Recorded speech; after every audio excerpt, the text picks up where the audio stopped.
제가 지난 주간에 어머니를 좀 뵈러 갔었는데요. 어머니께서 하시는 말씀이 엄청 울었단다 이렇게 말씀하시는 거예요. 아니 무슨 일이 있으셔서 그렇게 우셨어요? 무슨 안 좋은 일이 있으셨어요? 여쭈었더니 어머니께서 하신 말씀이 제가 어렸을 때 저를 너무 많이 때려서 그게 후회스러워서 펑펑 우셨다고 그렇게 말씀하시더라고요. 제가 맞을 짓을 안 했으면 모르겠는데 맞을 짓을 많이 했기 때문에 저는 괜찮은데 그게 참 후회스러우셨던 거예요. 그러면서 하시는 말씀이 그런데 지금 너를 보니까 참 감사하다. 내가 많이 울었는데 그러면서도 참 감사하다. 뭐가 그렇게 감사한데요? 이렇게 또 여쭤봤더니 변화되지 않았다면 분명히 사기꾼이나 무슨 그 범죄자 됐을 텐데 변화되어서 그렇게 되지 않은 게 너무 감사하다 이렇게 말씀하시는 거예요. 근데 그 말씀이 맞는 게 제가 어려서 좀 거짓말 이런 것도 좀 많이 하고요. 맞을 짓을 많이 했었습니다. 바늘도둑이 소도둑 된다라는 말이 있는데 바늘도둑이 변화되면요 소도둑 안 됩니다. 변화되었다라는 거예요. 그러면서 저도 감사하는 마음이 막 일어났어요. 참 감사하다. 그러면서 행복하다. 이런 하나님이 주신 은혜가 있었어요. 행복하다. 오늘 말씀의 제목이 행복한 사람. 우리 사랑하는 성도 여러분 어떠십니까? 행복하십니까? 혹시 불행하십니까? 어떻습니까? 우리는 행복한 사람인 줄 믿습니다. 그 행복하십니까? 라고 질문하면 저도 그런데 우리 사람들이 행복하십니까? 질문하면 딱 이 속에서 일어나는 생각이 어떤 생각이냐면요. 내가 행복한가? 그러면서 행복한 걸 찾는 게 아니라 행복하지 않은 걸 찾아요. 이거 행복할 게 없는데 이렇게 이상하게 반대 거를 찾는 반대 거를 생각하는 그런 성향이 우리들에게 있더라고요. 저만 그렇습니까? 보통 사람들이 보면 그래요. 그래서 행복하십니까? 그러면 이래서 저래서 행복한 걸 찾으라 그러면 잘 못 찾아요.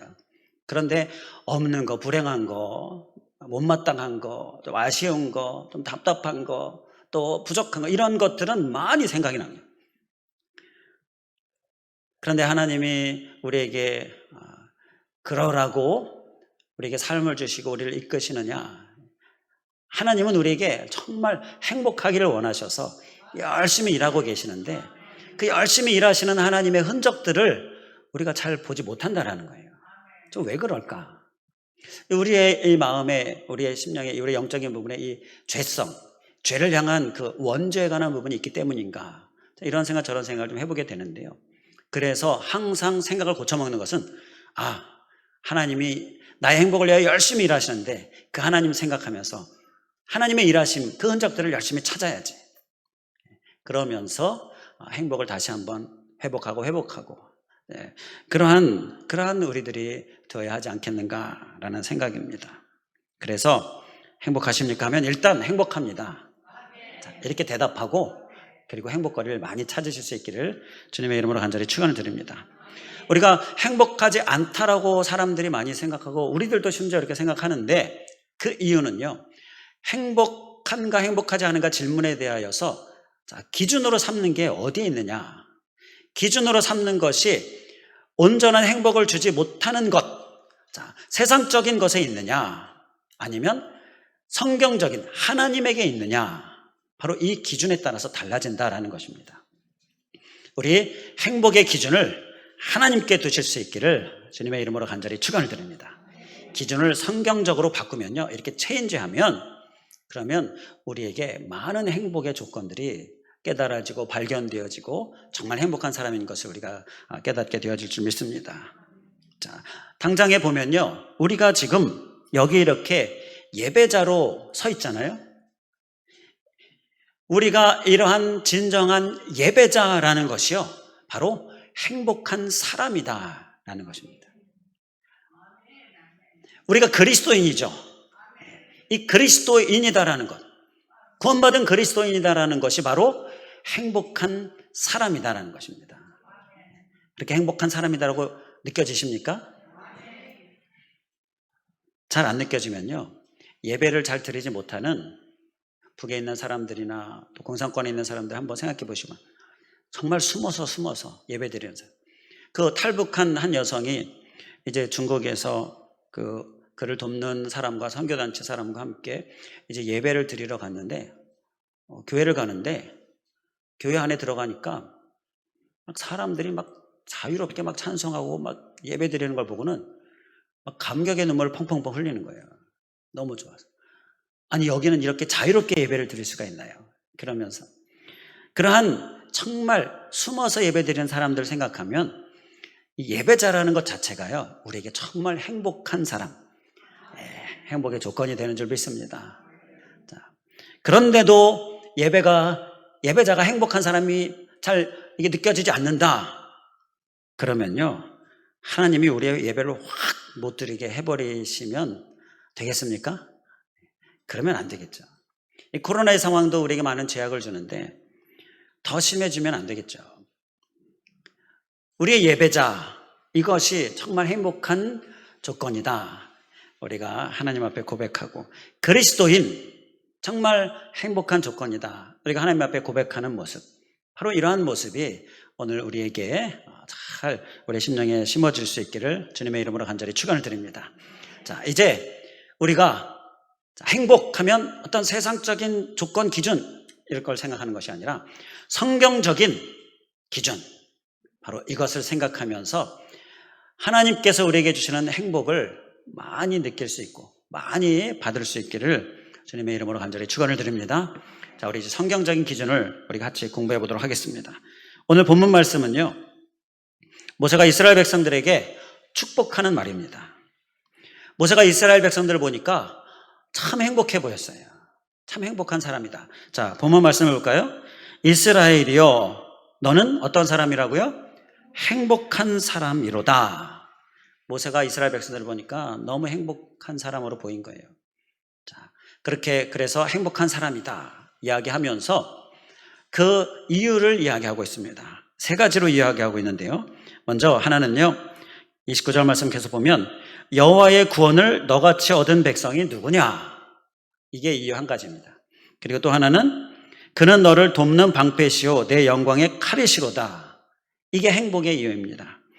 그리고 또 한 가지는 내 대적이 내게 복종하리니 내가 그들의 높은 곳을 밟으리로다, 이게 또 한 가지 이유입니다. 이 세 가지 이유가 그 이스라엘 백성들이 행복한 이유였어요. 모세가 보니 너무 행복해 보여요. 바로 이 세 가지 이유로. 바로 이것이 성경적인 행복의 기준입니다. 그리고 주님께서 오늘날도 우리를 행복하기 위해서 열심히 일하시는 그 하나님의 일하심 또 세 가지입니다. 자, 이 세 가지를 우리가 이유로 소유하면서 행복한 사람 되기를 간절히 사모하시면서요, 한 가지씩 살펴보겠습니다. 먼저 첫 번째 이유, 여호와의 구원을 너같이 얻은 백성이 누구냐. 여기서 행복한 사람은 어떤 사람입니까? 행복한 사람은요, 바로 구원받은 사람입니다. 우리 한번 기억하는 의미로 따라해 주시면 감사하겠습니다. 구원받은 사람이 행복한 사람입니다. 구원은요, 우리에게 있어서, 우리 인생에 있어서 정말 우리 사람이 해결할 수 없는 정말 인생 최대의 문제 두 가지를 해결해 줍니다. 그 문제가 무엇이냐면요, 죄라는 문제와 죽음이라는 문제입니다. 죄의 문제, 우리 사람이 해결할 수 있습니까? 몸이 더러워지면 씻으면 깨끗해지죠.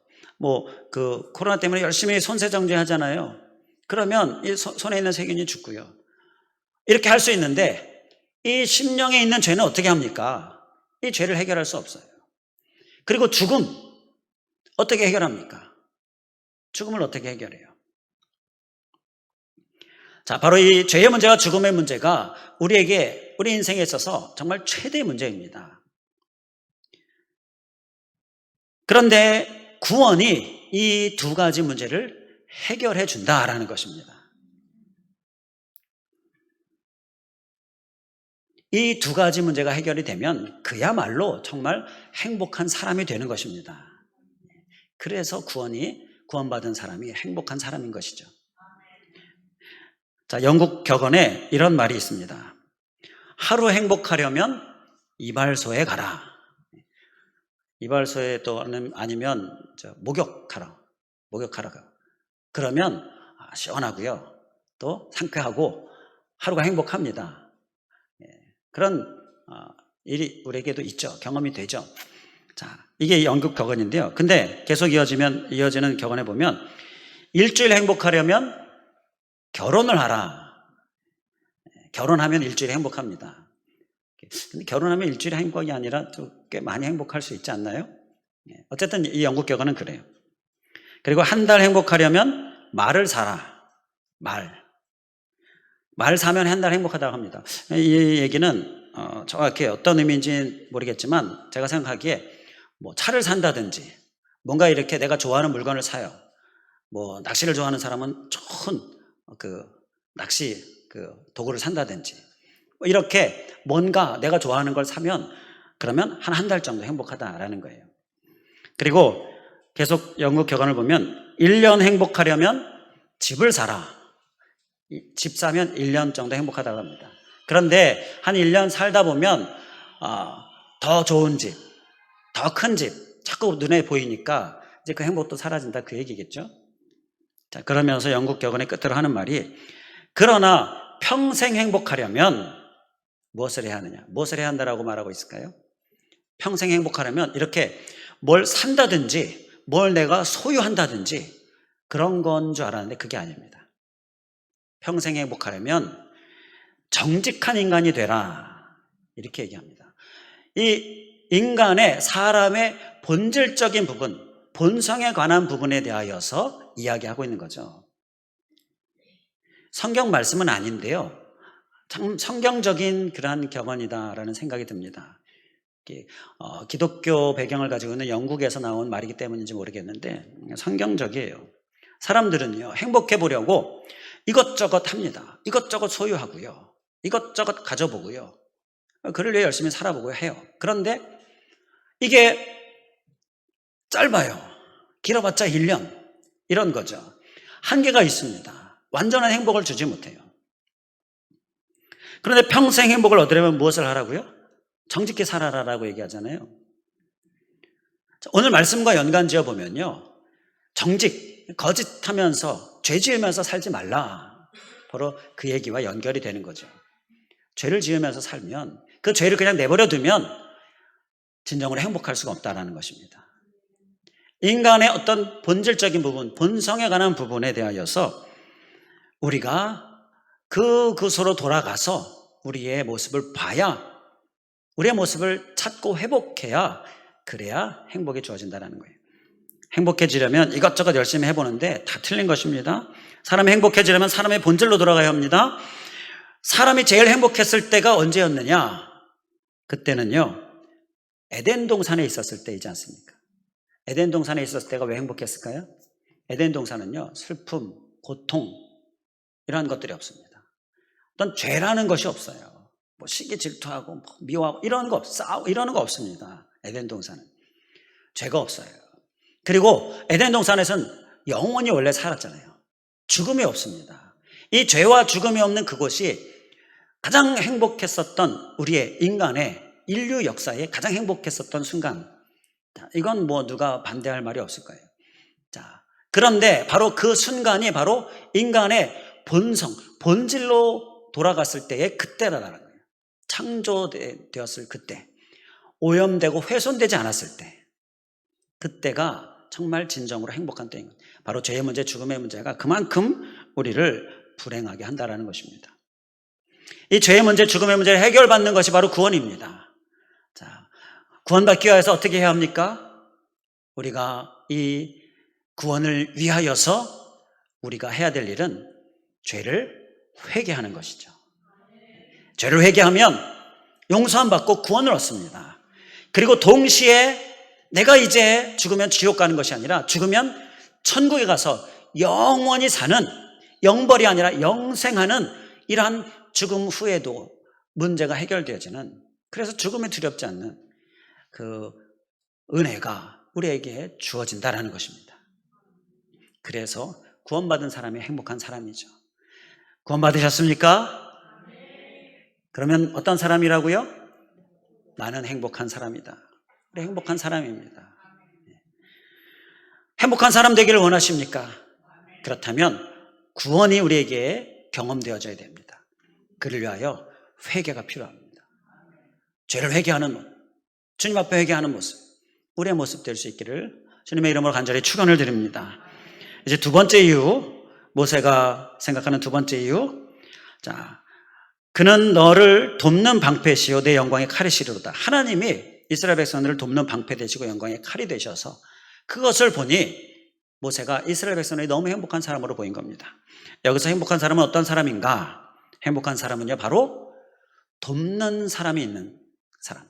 그래서 조력자가 있는 사람, 줄여서 조력자가 있는 사람입니다. 우리 기억하고 또 내가 되길 원하는 마음으로 우리 또 따라해 주시면 감사하겠습니다. 조력자가 있는 사람. 우리 옆에 있는 분들 바라보시면서 조력자가 있으십니까? 우리 인사하시겠습니다. 조력자가 있으십니까? 대답도 하셔야죠. 있습니까? 그러면 대답도 하셔야죠. 있습니다 또는 없습니다 대답하시고, 있습니다 라고 하면 누구입니까? 누가 조력자이십니까? 하나님이 우리의 조력자이십니다. 사람이 도와줘도요, 사람이 조력자가 돼도 큰 힘이 됩니다. 특히 어려울 때, 힘들 때 이 사람의 도움은도 큰 힘이 돼요. 그런데 이 사람은 이상하게 막상 도와주기를 원할 때는 다 꽁무니를 뺍니다. 막상 내가 정말 힘들 때, 정말 도움이 필요할 때, 그때는 다 어디로 갔는지 사라져버려요. 이게 사람의 모습인데, 그런 것도 생각하면서 또 사람의 도움도 참 힘이 된다라는 걸 생각하면서, 그런데 더군다나 하나님이 조력자가 되시면 얼마나 든든하겠는가, 얼마나 행복하겠는가. 바로 조력자가 있는 사람, 그 하나님이 조력자가 되시는 그 사람은 행복한 사람이다라는 것입니다. 하나님은요, 정말 우리가 힘들 때 더 가까이 계십니다. 사람들처럼 어디론가 사라져버리는 그런 일 없습니다. 저는 이런 얘기 듣기를 좋아합니다. 저 사람은 도대체 무슨 믿는 구석이 있는 거야? 아니, 어째 저렇게 당당해? 어째 저렇게 대담해? 아무리 봐도 믿을 만한 구석이 없는데 도대체 믿을 만한 구석이 어디 있는 거야? 이런 얘기 듣는 거 좋아합니다. 그리고요, 또 쟤는 도대체 어디서 돈이 나오는 거야? 아무리 봐도 돈 나올 데가 없는데 도대체 어디서 나오는 거야? 이런 얘기 듣는 거 좋아합니다. 그리고요, 또 쟤는 도대체 누가 뒤를 봐주는 거야? 아무리 봐도 백이라는 게 전혀 없는데 왜 일이 저렇게 잘 풀리고, 누가 도대체 뒤를 봐주는 거야? 이런 얘기 듣는 거 좋아합니다. 그때는 제가 자신 있게 대답합니다. 누구긴 누구야? 하나님이지. 하나님이 나의 물주지. 하나님이 나의 든든한 백이지. 하나님이 나에게 믿는 구석이지. 누구긴 누구냐라는 것이죠. 우리의 대답이기를 또한 주님의 이름으로 간절히 축원을 드립니다. 다윗이 그랬습니다. 다윗이 골리앗을 향하여서 막 물매를 돌리면서 막 달려가잖아요. 골리앗을 향해. 요만한 조그만 애가 아주 거대한 일반 사람의 막 서너 배가 되는 거대한 장수 앞에 막 달려가는 거예요.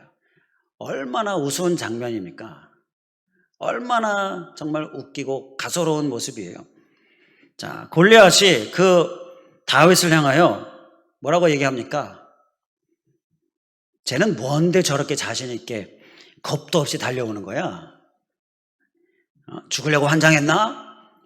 이러면서 골리앗이 다윗을 보겠죠. 그런데 다윗이 그러한 골리앗을 향해서 뭐라고 선포하면서 외칩니까? 이래봬도 내 뒤에는 하나님이 계시다. 나의 백은 하나님이시다. 너보다 수십 배, 수백 배, 수천 배나 크다. 너보다 수십 배, 수천 배 강하다. 바로 이렇게 외치면서 선포하면서 골리앗을 향해 달려가는 거예요. 우리의 모습 되어야 될 점 있습니다. 조력자가 하나님이십니까? 그러면 정말 행복한 사람입니다. 이게 행복의 기준이에요. 그리고 행복하길 원하십니까? 조력자이신 하나님을 간절히 사모하실 수 있길 원합니다. 하나님을 사모해야 해요. 그래야 하나님이 우리의 조력자가 되시는 것입니다. 자, 이제 세 번째 이유를 살펴보겠습니다. 세 번째 이유가, 모세가 보는 세 번째 이유가 무엇이었습니까? 내 대적이 내게 복종하리니 내가 그들의 높은 곳을 밟으리로다. 이겁니다. 자, 이스라엘 백성들이요, 대적들이 있었는데요, 대적들이 이스라엘 백성들 앞에 다 복종하는 겁니다. 그리고 높은 곳을 밟는다, 이건 등을 밟는다라는 얘기예요. 등을 밟고 바짝 바닥에 엎드려져서 폐에서 져서 엎드려져 있는 그 대적을 딱 등을 밟고 서 있는 모습, 그걸 연상하면 됩니다. 바로 이러한 모습이 행복한 사람의 모습이었다. 자, 그래서 행복한 사람은 어떤 사람이냐? 바로 승리하는 사람이 행복한 사람입니다. 승리가 있는 사람. 맨날 실패하고 계속 패하고 이런 사람 한번 생각해 보시기 바랍니다. 그런 사람이 행복하겠습니까? 자, 운동 경기를 하는 사람이에요. 그런데 맨날 경기에 나갈 때마다 져요. 제가 얼마 전에 그 TV 프로를 봤는데 거기에 나오는 한 연예인이 그 중학생 때 운동선수였대요. 유도선수. 그런데 나갈 때마다 졌대요. 그런데 체중이 제일 적기 때문에 항상 먼저 나간대요. 항상 1번. 그게 체중별로 작은, 그러니까 가벼운 체중부터 높은 무거운 체중으로 이렇게 항상 경기 순서가 정해지다 보니까 항상 그 팀에서 먼저 나간대요. 그런데 항상 진대요. 그러니까 뒤에 나오는 같은 팀의 선수들도 힘을 잃어가지고 다 또 지는, 맨날 그러한 그 중학생 기간을 지냈다, 그런 얘기를 하더라고요. 그래서 결국 운동선수가 되기를 포기했다, 그런 얘기를 하는데요. 이렇게 계속 실패하고 지면요, 행복할 수가 없습니다. 우리가 영적인 부분에 있어서 승리가 있어야 또 우리에게 행복도 있는 것이죠. 승리하는 사람이 행복한 사람이 되는 것입니다. 우리는 승리하는 사람 될 수 있기를 주님의 이름으로 간절히 축원을 드립니다. 우리 옆에 있는 분들 보시면서 또 인사하시겠습니다. 승리하는 사람 되시기 바랍니다. 꼭 승리하는 사람 될 수 있기를 주님의 이름으로 간절히 축원을 드립니다. 자, 이 승리하는 사람을 위해서 우리가 어떻게 해야 하느냐? 이 29절 말씀을 보게 되면요, 그 원어적인 의미로 현대어 성경을 보게 되면 추가되어진 말씀이 있는데요, 이 세 번째 이유, 내 대적이 내게 복종하리니 내가 그들의 높은 곳을 밟으리로다, 바로 앞에 추가된 말씀이 있습니다. 이 현대어 성경은 원어적인 의미를 살려서 빠진 부분을, 좀 생략된 부분을 추가하고 있는데, 그 추가된 내용이 뭐냐 하면요, 바로 이겁니다. 너희는 언제까지나 여호와만 의지하며 살아라. 그러면 승리하는 사람 된다. 그러면 승리한다. 이렇게 쓰고 있어요. 여호와만 의지하며 살아라. 바로 이것입니다. 우리가 승리하는 사람, 그래서 행복한 사람 되기를 원하면요, 우리가 꼭 하나님만을 의지하는 사람, 그러한 사람이 우리가 되어야 한다는 것입니다. 여기서 여호와만입니다. 이건 무슨 의미입니까? 둘도 있고 셋도 있다는 의미입니까? 아니죠. 오직 하나, 여호와 하나님만 있다는 것입니다. 우리가 의지하는 것, 둘도 있고 셋도 있으면 승리할 수 없습니다. 승리하는 삶을 살려면요, 오직 하나, 하나님만 의지하는 모습, 그 모습이 우리에게 꼭 있어야 될 줄 믿습니다. 우리에게 부족하다면 충만해지고요, 또 잃었다면 다시금 회복하는 그러한 여호와만 의지하는 모습, 하나님을 1순위로 두고 하나님을 중심에 두는 모습, 우리의 모습이 꼭 되기를 주님의 이름으로 간절히 축원을 드립니다. 지난 금요일에 기적 시리즈 말씀에서 이 승리에 대한 말씀을 나눴는데요, 바울과 바나바가 하나님의 말씀을 전하다가 이 나면서부터 앉은 바된, 그러니까 남원제부터 걷지 못하는 사람을 일으키는 기적을 행합니다. 그 기적을 본 그 지역의 이방 사람들이 바울과 바나바를 신으로 모셔요. 막 제사를 드리려고. 그랬더니 바울과 바나바가 안 됩니다. 그러면서 옷을 찢으면서 그들에게 막 달려가서 멈추게 합니다. 이 옷을 찢는 행동을 우리가 주목해서 봤는데요. 옷을 찢는 행동은요, 단호한 행동입니다. 안 돼요, 안 돼요. 이러면서 그냥 스물스물 이런 게 아니라 절대 안 됩니다. 이러면서 단호하게 선포하는 모습. 이것이 이 옷을 찢는 행동이다라는 거예요. 바로 바울과 바나바가 이렇게 단호하게 안 됩니다라고 이야기하니까 왜 안 되느냐? 그러면서 이 일은 하나님이 예수 그리스도의 이름으로 된 것입니다. 바로 우리가 믿어야 될 분은 예수 그리스도이십니다. 이렇게 예수 그리스도를 전파하고 선포할 수 있게 되었다는 것입니다. 우리가 예수 그리스도를 전하려면요, 그래서 우리에게 꼭 필요한 모습이 이러한 단호함입니다. 단호함이 있으면 승리가 옵니다. 그런데 많은 그리스도인들이 이 단호함이 없어서 승리도 없어요. 단호함이 없어서 복음을 전해도 힘이 없습니다. 어두운 영은 다 알아요. 그러한 단호함이 없는 사람이 복음 전하는 것에 역사하지 않는다라는 거예요. 하나님을 의지하는 그러한 단호한 모습, 하나님만을 의지하는 이러한 단호한 모습, 둘도 없고요, 오직 하나님, 오직 한 분 하나님, 그 하나님만을 의지하는 이러한 단호함이 우리에게 소유되어져야 될 줄 믿습니다. 중국선교의 아버지로 불리는 허드슨 테일러가 그에게 한 사람이 질문을 합니다. 어떻게 하면 선교사님처럼 이렇게 승리하는 삶을 살 수 있습니까? 그랬는데 그 허드슨 테일러가 하는 말이, 저는 다른 건 없고요, 하루를 시작할 때마다 하나님께 조율을 맞춥니다. 이렇게 조율이라는 얘기를 했어요. 그러면서 설명을 합니다. 연주자는 언제 악기를 조율합니까? 음악회가 시작하기 전에 악기를 조율하지 않습니까? 연주자가 음악회가 끝나고 나서 악기를 조율한다? 그건 정말 어리석은 일이죠. 해봤자 소용없는 일이고요. 이렇게 얘기를 했습니다. 무슨 얘기입니까? 그가 승리하는 비결은요, 날마다 하루를 시작할 때 하나님께 자신의 모든 계획과 모든 삶의 생각을 조율하는 거예요. 하나님에게 기준을 맞추는 겁니다.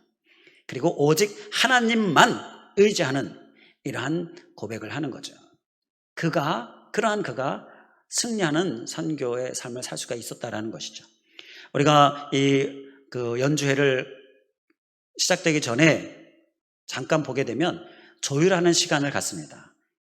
오케스트라라든지 조율하는 시간을 갖는데, 그 조율하는 걸 보면 각자 악기들이 막 자기 생각대로 이 음이다 이렇게 생각하면서 막 조율하지 않고요, 처음에 피아노가 한번 땡 쳐줍니다.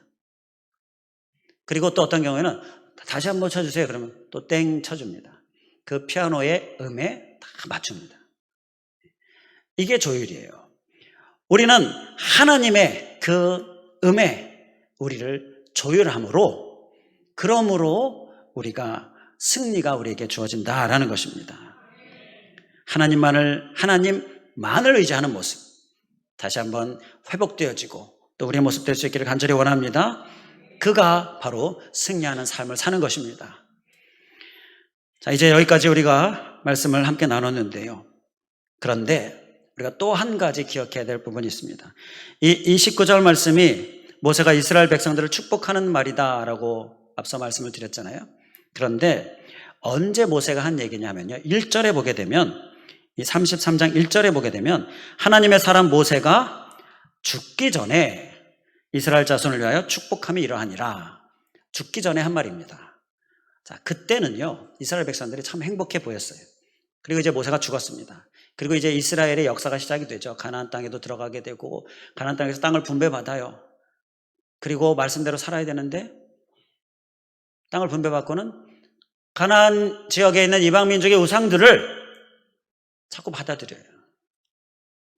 그리고 하나님께 정말 예배를 잘 드려야 되는데 그 예배가 자꾸 무너져요. 그리고 그 이방 지역에 있는 많은 퇴폐와 향락, 많은 죄들을 자꾸 닮아요. 행복을 지켜야 되는데 지키지 못합니다. 결국 그 이스라엘 백성들은요, 나라가 망하게 되고, 그리고 포로가 되고, 그리고 정말 많은 압박과 그리고 많은 박해 가운데 살게 됩니다. 행복을 지키지 못했어요. 우리가 또 한 가지 꼭 기억해야 할 것은 이 행복을 지키는 게 중요하다는 것입니다. 잘 유지해야 한다는 거예요. 이게 우리가 더 힘써야 될 부분이지 않습니까? 행복한 사람, 구원, 그리고 조력자 하나님, 그리고 승리, 행복한 사람.